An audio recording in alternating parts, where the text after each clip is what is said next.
देश के बहस में आपका एक बार फिर स्वागत है। हम बात कर रहे हैं सोशल मीडिया प्लेटफॉर्म्स की जो आनाकानी कर रही है सरकार की नई गाइडलाइंस को मानने के मामले में। व्हाट्सएप तो इसके खिलाफ हाईकोर्ट तक चला गया है और कहा है कि सरकार की नई गाइडलाइन निजता के अधिकार का उल्लंघन है। व्हाट्सएप ने यह दलील हाईकोर्ट के अंदर दी है। हाईकोर्ट में अब इस पर सुनवाई होगी, लेकिन सवाल यह है कि क्या सोशल मीडिया कंपनियां जो हमारे यहां से अरबों खरबों रुपए कमाती हैं वो देश के कानून से ऊपर हैं। इसी पर बात करने के लिए मेरे साथ भारतीय जनता पार्टी से संजू वर्मा जी हैं, कांग्रेस से अभय दुबे जी हैं, शांतनु गुप्ता हैं पॉलिटिकल एनालिस्ट, समाजवादी पार्टी से अनुराग भदौरिया है और लेफ्ट से विवेक श्रीवास्तव हैं। सीधे चलता हूं संजू जी के पास, उसके बाद मैं अभय जी के पास चलूंगा। संजू जी, बड़ा सवाल जो यहां पर विवेक श्रीवास्तव ने उठाया है कि सरकार नहीं चाहती कि अब उसकी किसी भी तरह की आलोचना हो। क्या आपको लगता है सरकार अपनी आलोचना से डरती है? दीपक जी, नरेंद्र मोदी जी की आलोचना तो 2001-2 से हो रही है। 2014 जीतने के बाद सबने कहा कि अरे ये तो एक फ्री विक्ट्री थी, देखे अभी 2019 में बीजेपी तो 230 नहीं पार कर पाएगी। जब हमको 303 मिले तो सब बौखला गए। अब ये आस लगाए बैठे हैं कि 2024 में तो बीजेपी गई। अरे भैया, आप जितनी भी कोशिश कर रहे हैं, नरेंद्र मोदी का काम वो होता है। आप लोग यहाँ पर बैठकर मोदी मोदी मोदी को कोसते रहिए, हम अपना काम करेंगे। जमीनी तौर पर कार्यकर्ता हमारे लगे हुए हैं। सबसे ज्यादा यदि आपदा के दौरान किसी ने काम किया है दीपक जी, वेंटिलेटर किसने उपलब्ध करवाए? मोदी सरकार ने। ऑक्सीजन किसने उपलब्ध करवाए? मोदी सरकार ने। आईसीयू बेड किसने दिलवाए? मोदी सरकार ने। मुफ्त की वैक्सीन कौन दिलवा रहा है? मोदी सरकार। विपक्ष क्या कर रहा है? बैठकर राजनीतिक रोटियां सेक रही हैं। और सिवा मोदी सरकार को गालियां देने के मुझे बताइए, अखिलेश यादव ने क्या किया आजमगढ़ के लिए? मुलायम सिंह यादव ने इटावा के लिए क्या किया? सोनिया गांधी ने रायबरेली के लिए क्या किया? राहुल गांधी ने वायनाड के लिए क्या किया? प्रियंका गांधी वड्रा ने उत्तर प्रदेश के लिए क्या किया? और जहां तक सीपीएम का सवाल है, भाई आपको तो आजकल कोई पूछना नहीं है, आत्मचिंतन करिए। और बात इतनी सी है, मैं अभी देख रही थी, जो राकेश महेश्वरी है group coordinator ministry of electronics के साइबर लॉ के, उन्होंने सिर्फ ये कहा है दीपक जी कि हमने क्या मांग की है कि ट्विटर हो, फेसबुक हो, एक तो आप एक ग्रीवेंस ऑफिसर की स्थापना कीजिए, रेसिडेंट ग्रीवेंस ऑफिसर, एक कंप्लायंस ऑफिसर होना चाहिए, एक नोडल ऑफिसर। और कोई भी कंप्लेंट आए 24 घंटे के अंदर उसको एडमिट करिए, 15 दिन के अंदर उस कंप्लेंट को डिसमिस करिए और रीजंस बताइए कि कंप्लेंट आपने क्यों डिसमिस की, कोई कार्रवाई होनी चाहिए कि नहीं। ये सब मामले तो बहुत ही मुझे लगता है ट्रांसपेरेंसी की तरफ हमको लेकर जा रहे हैं। विपक्ष का रोना धोना मेरी समझ से बाहर है। इनको तो यह है कि भाई मोदी सरकार ने यदि कोई अच्छी चीज भी लाई तो इनको राजनीतिक रोटियां उस पर जरूर सेकनी है, क्योंकि इनके पास कोई इशू नहीं है, मुद्दा नहीं है। आज कोरोना में चलते 20 करोड़ लोगों को हमने वैक्सीन मुफ्त में दी है। 2 करोड़ इन्वेंट्री अभी भी राज्यों के देश को खतरे में डाला है। ठीक है, आपकी वजह से मौतें हुई हैं। शमशान घाट करोड़ लोगों को दी है, मात्र 20 करोड़ लोगों की। ये आप क्यों भूल जा रही हैं? ये मात्र 20 ठीक है, ठीक है संजू जी रिपीट कर रहे हैं। इसमें डबल डोज नहीं लगी है। सीधे एक दर्शक के पास चलूंगा, प्रवीण शर्मा, क्योंकि मुझे एक एडिशनल गेस्ट को भी जोड़ना है। फिर मैं अभय जी के पास जाऊंगा। प्रवीण शर्मा कासगंज से मेरे दर्शक। प्रवीण जी, क्या नियम कानून मानने चाहिए सोशल मीडिया को भारत के? मैं बता देना चाहता हूँ, ये सरकार अपनी नाकामी को छुपाने के लिए सोशल मीडिया को सामने लाकर रख रही है। सोशल मीडिया पर जब कोई आवाज उठाता है तो ये सरकार हमेशा अपनी नाकामी छुपाने को लेकर कहीं ट्विटर की बात करती, कहीं फेसबुक की बात करती है। यानी कि कहीं ना कहीं ये अपनी नाकामी को छुपाने के लिए ये ऐसे कदम उठाने का काम कर रही है। सोशल मीडिया से इन्हें क्या दिक्कत आ रही है? लेकिन एक बात इनको सोचनी चाहिए, अगर क्रांति की लड़ाई जब उठती है तो दीवारों पर लेखन होता था। अगर आज ये सोशल मीडिया बंद हो जाएगी तो इस सरकार के खिलाफ, जो सरकार की नीतियों के खिलाफ ये जनता दीवार लेखन करने का काम करेगी। शायद नरेंद्र मोदी जी इस सोशल मीडिया का सहारा लेकर के जनता की आवाज दबाने का काम कर रहे हैं। दीपक जी, मैं आपको बता देना चाहूंगा कि लॉकडाउन में जिस तरीके से ये जनता परेशान हुई है, ये कहीं ना कहीं सरकार जनता की आवाज को दबाने का काम कर रही है। ठीक है, चलिए प्रदीप जी, यहीं पर रुकना होगा आपको। मैं सीधे अभय दुबे के पास चलता हूं। अभय जी, मुझे बताइए, 53 करोड़ यूजर्स हैं व्हाट्सएप के। ये अमेरिका की जनसंख्या के लगभग 1.25 गुना है। माल यहीं से कमाई यहीं से, फिर भी नियम कानून ना माने, ये ज्यादा अति नहीं हो गई? जहां पर ये कंपनी बनी उस देश की जनसंख्या से 1.25 गुना यूजर भारत में।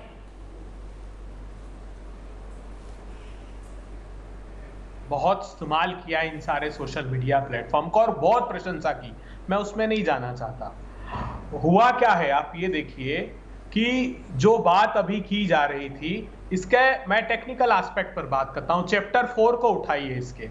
इस चैप्टर 4 में आईटी मिनिस्ट्री ने अपने आप को अधिकार संपन्न किया। उसने कहा लेवल 1 और लेवल 2 के जो रेगुलेटरी अथॉरिटी सोशल मीडिया की खुद की होगी, उसके निर्णय को कौन डिसाइड करेगा? Inter departmental committee. अर्थात कंटेंट पर सारा नियंत्रण किसका? Inter departmental committee. ये बार बार कह रहे हैं देश की सुरक्षा, अरे साहब उसकी बात नहीं कर रहे हैं। ये जो आप पब्लिक ऑर्डर के नाम पर बात कर रहे हो ना, लोगों का दमन करने की, एक पुलिस नियुक्त कर रहे हो आप। अगर मैंने ये आवाज उठा दी कि मोदी जी हमारे बच्चों की वैक्सीन विदेश क्यों भेज दी, मोदी जी ऑक्सीजन की कमी नहीं है, मोदी जी गंगा मां के आंचल में हजारों शव उस मां के बेटों के शत विक्षत अवस्था के हैं, तो उसको पुलिस पकड़कर उसको इस कानून के तहत बंद कर देगी।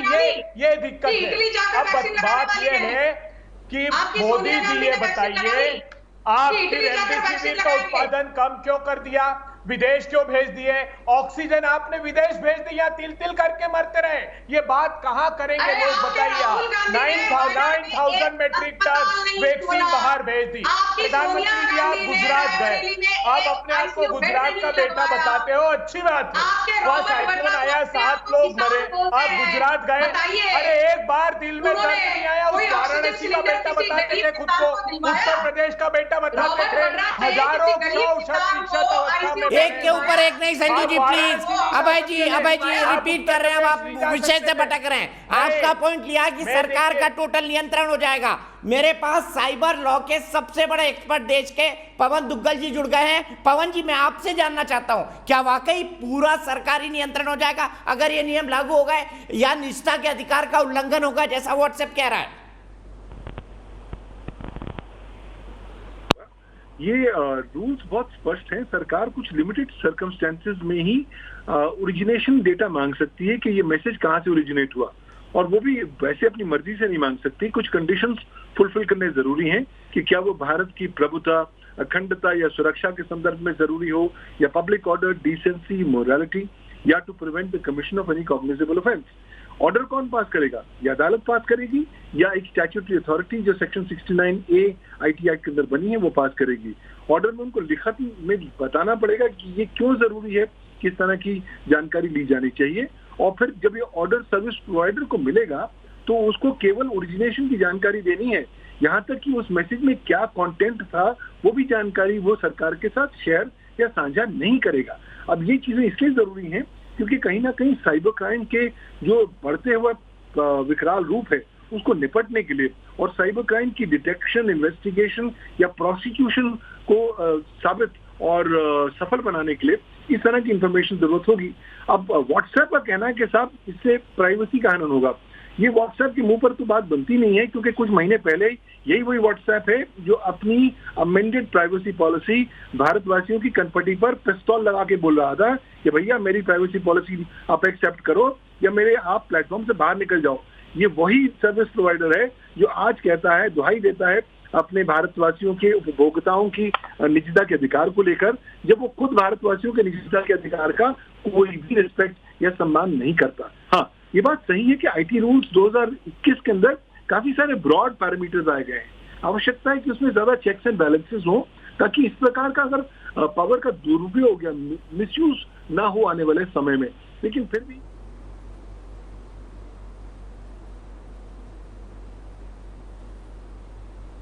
ठीक है, पवन दुग्गल जी कह रहे हैं, साइबर लॉ के सबसे बड़े एक्सपर्ट है, कि बढ़ते हुए निरंकुश साइबर अपराधों के लिए ये जरूरी है। विवेक श्रीवास्तव जी, सुना आपने? ये वो शख्स कह रहे हैं जो देश में साइबर लॉ के सबसे बड़े जानकार हैं कि हाँ, देश को इसकी जरूरत है। 2000 में जब प्रमोद महाजन और अटल बिहारी वाजपेयी ने सबसे पहली बार आईटी एक्ट बनाया था, तब सोशल मीडिया नहीं था। विवेक जी, समय के हिसाब से बदलना पड़ेगा। दीपक जी दीपक जी, एक 10 सेकंड इंटरवीन करना चाह रहा हूँ, बस सिर्फ 10 नहीं सेकंड। बदलना चाहती, इसीलिए तो इतना बेहाल है इनका दीपक हाल। जी, कांग्रेस समय के दीपक जी, हिसाब जो से नहीं बनती, 66 इसीलिए की तो बात हाल कर इनका रही थी ना बेहाल है। संजू वर्मा जी, ये इनकी सरकार ने, मोदी सरकार ने सुप्रीम कोर्ट में इसके पक्ष में एफिडेविट दिया था। इन्होंने कहा था नहीं स्ट्रक डाउन करें, तो सुप्रीम कोर्ट ने कहा इनको, सुप्रीम कोर्ट ने कहा इनको कि उन्होंने कहा पुलिस कोई अपराध नहीं, तो पुलिस संज्ञान नहीं लेगी। उन्होंने कहा नहीं, हम इसको हटाते हैं। और संजू जी एक एक करके प्लीज। अभय जी मैंने विवेक जी को बोला था, लेकिन अभय जी आप कंप्लीट करिए, संजू जी उसके बाद आइएगा। चीखम चिल्लाना बंद कीजिए। देखिए ये कैसे झूठ बोलने के अभ्यास हैं भाजपा के लोग। ये जो सेक्शन 66A की बात कर रहे हैं, मोदी सरकार सुप्रीम कोर्ट में उसके पक्ष में खड़ी थी। संजू वर्मा जी, 66A के पक्ष में खड़े थे आप लोग, एफिडेविट फाइल किया था आपने। देख लीजिए एक बार एफिडेविट जाकर, सुप्रीम कोर्ट ने नहीं माना। तो इसलिए आप आज सोशल मीडिया के माध्यम से जो डिसेंट है इसके खिलाफ मत खड़े होइए। देश के करोड़ों दर्शक जो देख रहे हैं न्यूज नेशन, वो ये जान ले कि आपकी आवाज बंद करने की कोशिश मोदी सरकार कर रही है। अगर आप सरकार के खिलाफ आवाज उठाएंगे, आपको जेल में बंद कर देंगे ये लोग। आज अगर हम नहीं जागे तो ये तानाशाही आगे और बढ़ेगी इन लोगों की। इस कानून, इन रूल्स को किसी सूरत में हमको एक मिनट पवन दुग्गल जी फिर मेरे साथ जुड़ गए। मुझे उनसे एक पॉइंट और समझना है। पवन दुग्गल जी आपने कहा व्हाट्सएप वही काम कर रही है जो उसने भारत के डाटा को बेचने की जो बात कही थी, फेसबुक से शेयर करने की बात कही थी, ताकि उनको कमर्शियल मामलों की जानकारी दी जाए। अब उसी बात का हवाला दे रही है। मैं आपसे यह समझना चाहता हूं कि ये सोशल मीडिया प्लेटफॉर्म क्या देश के सिस्टम से भी बड़े हो गए हैं? हमने देखा डोनाल्ड ट्रंप के साथ इन सोशल मीडिया प्लेटफॉर्म ने क्या किया। कुछ मिडिल ईस्ट के देशों में, कुछ और देशों में इन पर आरोप लगाए कि इन्होंने वहां पर गड़बड़ी फैलाई। क्या देश के सिस्टम से भी बड़े होते जा रहे हैं ये सोशल मीडिया प्लेटफॉर्म? मुझे लगता है ये सोशल मीडिया प्लेटफॉर्म्स को एक गलतफहमी हो गई है कि वो कानून के ऊपर है, और क्योंकि वो अलग अलग राष्ट्रों में कामयाब हो रखे हैं ठेंगा दिखा के कानूनी व्यवस्था को लेकर, तो उन्हें लगता है कि एक्सपेरिमेंट शायद भारत में भी कामयाब होगा। और उनको उनकी जो भ्रम है इसलिए भी सपोर्ट किया जाता है क्योंकि भारतवर्ष में एक पॉलिसी वैक्यूम है। भारत के पास ना तो कोई साइबर सुरक्षा कानून है, ना ही कोई डेटा प्रोटेक्शन संबंधी कानून है, ना ही कोई निजता संबंधी कानून है। तो उन्हें लगता है कि भारत एक बहुत विशिष्ट प्रयोगशाला है। आप भारतवासियों को गिनी पिग्स मान के चलिए, उन पर जो एक्सपेरिमेंटेशन करना करिए, और कानून आपका कुछ बिगाड़ नहीं पाएगा। और अभी पिछले करीबन 10 सालों से ये सर्विस प्रोवाइडर्स किसी ना किसी बहाने को लेकर या ग्राउंड को लेकर कहते हैं कि साहब हम भारतीय कानून के अधीन नहीं है क्योंकि हम अमेरिकी कंपनियां हैं, हम अमेरिकी कानून के अधीन है। अब वो भूल जाते हैं कि देखिए, अगर आपने भारत की मार्केट की मलाई खानी है तो आपका स्वागत है, लेकिन आप भारतीय कानून का पालन करना पड़ेगा, इसमें कोई तो विकल्प नहीं है। और अगर आप ये पालन नहीं करेंगे तो IT रूल्स 2021 ने बहुत कड़ा संदेश दे दिया है कि न केवल जो कानून ने आपको सुरक्षा कवच दिया है वो हम छीन लेंगे और आपके ऊपर मुकदमों का अंबार लग जाएगा, लेकिन सबसे महत्वपूर्ण बात कि आपकी कंपनी के विरुद्ध और आपके टॉप मैनेजमेंट के विरुद्ध फौजदारी मुकदमे दर्ज हो सकते हैं, आपको जेल भेजा जा सकता है। अब दायित्व सरकार के ऊपर होगा कि क्या उसके पास इतनी पॉलिटिकल विल है कि वो इस तरह की जो प्रावधान है उनको इन्फोर्स कर सके या ना कर सके। लेकिन मुझे लगता है बहुत कैलकुलेटेड गैम्बल जो है ये सर्विस प्रोवाइडर्स खेल रहे हैं। मुझे लगता है आग के साथ खेलने से कम नहीं है। उन्हें आभास होना पड़ेगा कि अगर ये नाकामयाब हो गए तो उन्हें बहुत सारी कानूनी परिस्थितियों का सामना भारतवर्ष में करना पड़ सकता है। अरे दुग्गल साहब, कर रही देश की जनता।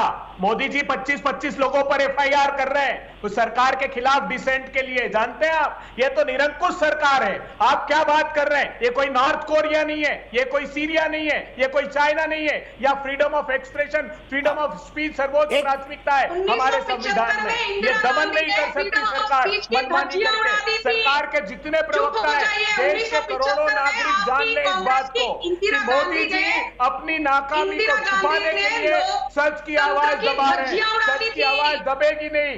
मोदी सरकार कान खोलकर सुन ले, जितने दमन करोगे उतने तरीके से भारत की जनता आपके खिलाफ खड़ी होगी। आपने जो इस महामारी की विभीषिका में जनता के साथ धोखा किया है, आपने सत्ता की भूख में, वो क्षम्य अपराध है, वो छुपेगा नहीं मोदी जी। आप कितनी कोशिश कर लीजिए। freedom of speech देश की के धज्जियां नागरिक अब उड़ा दी जागरूक थी। हो गए हैं, 42nd सोशल मीडिया amendment के लाकर माध्यम से इंदिरा गांधी ने आपको बेनकाब लोकतंत्र की करके धज्जियां उड़ा दी रखेंगे। थी। कितने ही प्रवक्ता असीम त्रिवेदी को प्रत्यक्ष 2012 में तो गिरफ्तार ये जो कह रहे थे दुग्गल साहब कि वो कांग्रेस की सरकार अच्छा, ने एक मिनट, दोनों एक दूसरे पर बोल रहे हैं, दोनों एक दूसरे पर बोल रहे हैं। और अभय जी, मैं ये साफ करना चाहता हूँ, पवन दुग्गल जी कोई पॉलिटिकल एक्टिविस्ट नहीं है, वो साइबर लॉ के एक्सपर्ट हैं। तो आप अपना निशाना संजू वर्मा जी पर साधिए। चलते चलते मैं पवन दुग्गल जी से एक सवाल और जानना चाहता हूँ, दोनों को विराम दूंगा, संजू वर्मा और अभय दुबे।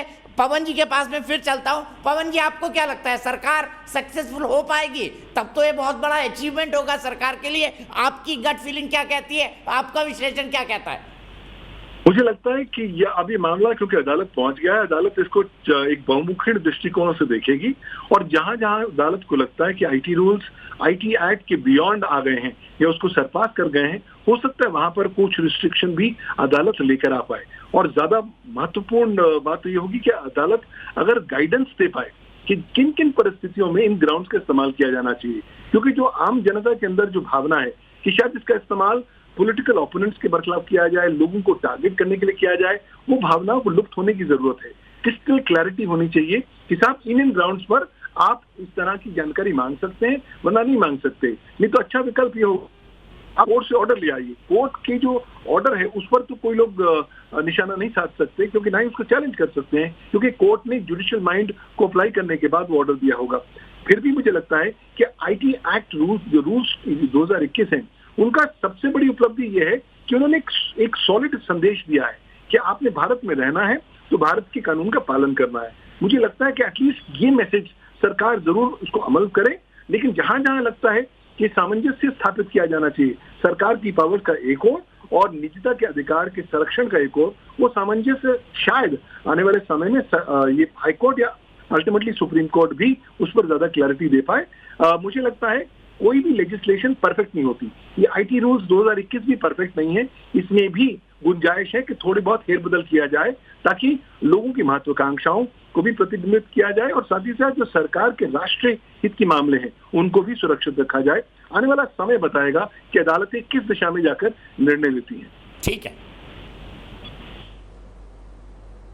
बहुत खूबसूरती से आपने इस विषय को समझाया पवन दुग्गल जी, और मेरे एक्सपर्ट के पैनल के तमाम गेस्ट, सबका बहुत बहुत शुक्रिया। चलते चलते मैं बता दूं देश की बहस के दर्शक क्या कहते हैं हमारे आज के सवाल पे। क्या सोशल मीडिया प्लेटफॉर्म मनमानी कर रहे हैं? 90% लोगों का मानना है हाँ, इसीलिए सरकार ये नए आईटी लॉस 2021 ला रही है। मेरे ख्याल से प्रजातंत्र में बहस चलती रहनी चाहिए और सोशल मीडिया पर भी निरंकुश है या इस पर अंकुश है, इस पर भी लगातार बहस हमेशा चलती रहेगी। फिलहाल एक ब्रेक।